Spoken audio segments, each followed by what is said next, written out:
Что в аптечке у водителя маршрутки и у каждого ли она есть? Исправен ли огнетушитель и горят ли габаритные огни? Сегодня во Владикавказе сотрудники ГИБДД проверили работу общественного транспорта.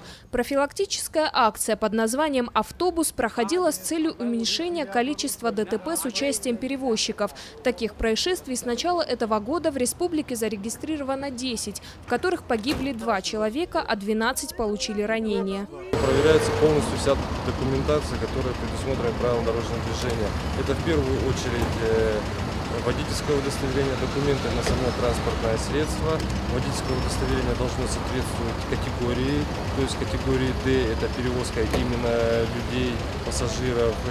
Также путевой лист, в котором должна стоять обязательная отметка врача о том, что водитель допущен к рейсу, о том, что он не имеет никаких болезней и находится не в состоянии алкогольного опьянения. Практически все маршрутки работают с нарушениями. Среди самых распространенных – отсутствие лицензии на перевозку людей и установка дополнительных посадочных мест. У 5 водителей в салоне насчитали 15 сидений, хотя по закону их должно быть 13. У одного шофера вообще не оказалось водительского удостоверения. Всего за один только день инспекторы составили 17 протоколов об административном правонарушении. Тамила Хамицаева, Елена Черенкова, Михаил Безуглов, Осетия ТВ.